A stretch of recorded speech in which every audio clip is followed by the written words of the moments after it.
Hi, this isn't Matt with the Intergalactic Herald. I am an AI. Welcome to a Star Atlas recap of the latest Atlas Brew from the Star Atlas community team. The following summary of the Atlas Brew was AI generated, so no guarantee it is 100% accurate because I am an AI after all. If you want to listen to the entire recording, please check out the YouTube channel of Star Atlas TV. Enjoy the summary. Intro music fades in and out.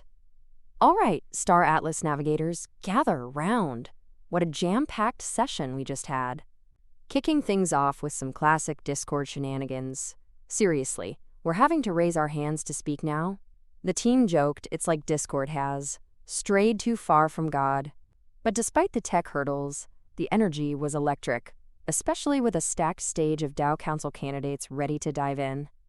First up in the noteworthy news segment, we heard about the massive engagement around the Project Gallia post, which apparently garnered a whopping 50,000 views and 65 comments. It really shows how much everyone's paying attention to what's coming next. We even got a sneak peek at a leaked image of what looked like an incredible in-game building, complete with an arcade, a big TV, and a crafting station. Everything a space explorer could ever need. But the real stars of the community showcase were the incredible tools being built by the community itself. Victor from API jumped on stage to show off their latest creation, seas.afia.com. This isn't just another C4 viewer, folks. It's an interactive planning powerhouse. Victor explained that while the official site is great for browsing, theirs is built for action. You can shift-click to reveal entire crafting chains, use a recipe optimizer to find the most efficient production path, and even explore the Gallia map in 3D, confirming it's not just a flat image. You can dive into planetary details, analyze economic values with customizable formulas, and even simulate regional safe zones for combat scenarios. Big shout out to Safal, who did all the coding work on this, a true community legend. Next, we brought Jan onto the stage to talk about his super cool Sage rental tool. This gem lets you check the profitability of various fleets for your specific strategy. You pick your faction, the planets you want to mine, the resources, and boom, it calculates profit margins and rental prices in real time, pulling live marketplace data. Jan even mentioned future plans to expand it to survey data units and crew rentals. This is an absolute game changer for anyone looking to optimize their Star Atlas operations.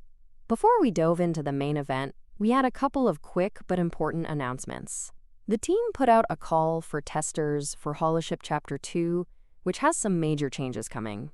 If you're keen to get early access to the alpha and help fine-tune the experience, they're looking for both new and veteran players, so hit up that form in the chat. And for all you Iris fanatics, Iris Blessing Month number 2 has officially kicked off. We're talking 5,000 Atlas in rewards, plus a double XP weekend happening next weekend, which also means double CXP for our UE5 players. And speaking of which, today's event code for those of you earning those campaign tickets is DAONOW. Go claim it now. Now, for the main event, the DAO Council Candidate Forum. With the DAO elections just around the corner, we invited all 6 candidates to the stage so the community could get to know them and their vision for Star Atlas. We heard from Jeeth Blade, an OG of cash economy games and a real-life activist who sees Star Atlas as a subversive force against global finance capital. Yas Freaks, active in Sage Labs and the French guild Eclipse, aims to represent everyday players and non-English speakers, striving to make the DAO clearer and more accessible. Lanzer, running for his second term, brought his deep background in business, contract negotiation, and Web3, emphasizing continuity and refining existing PIPs to improve DAO functionality.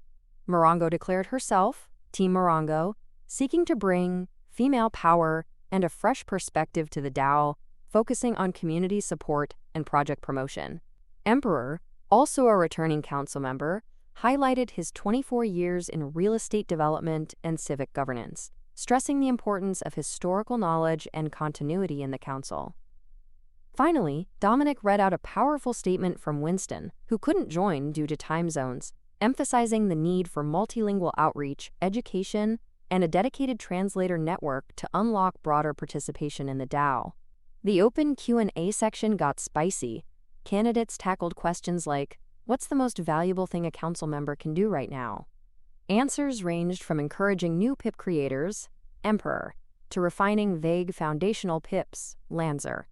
When asked how they'd use the DAO's full treasury, Morongo focused on community support and promotion, while Yas Freaks leaned towards practical, low-risk initiatives like fleet hosting and educational content. The most important PIP to pass right now brought up discussions on staggering council terms for continuity, Jith Blade, and refreshing PIP 1, Lancer. But the spiciest question of all was, should DAO council members be paid? Morongo and Yas Freaks both agreed on some form of reward or stipend, acknowledging the significant time and effort involved without turning it into a purely money-driven job. Jith Blade argued that if terms extend to 18 months, compensation would be crucial for retaining talent and justifying the commitment. Emperor echoed the sentiment for a stipend, seeing it as a thank you for the personal time dedicated, like giving up Saturdays. As we wrapped up, the hosts expressed immense satisfaction with the caliber of candidates, foreseeing another productive term for the DAO. Jose left us with a strong personal belief that retaining talent in the council should be the #1 priority, even if it means compensating members. A huge thank you to all the candidates for their willingness to dedicate their personal time to building the future of Star Atlas, and to everyone who joined today. If you want to dive deeper into each candidate's vision, check out the forum link in the chat. That's all for now, navigators. Keep building, keep exploring, and we'll catch you in the cosmos.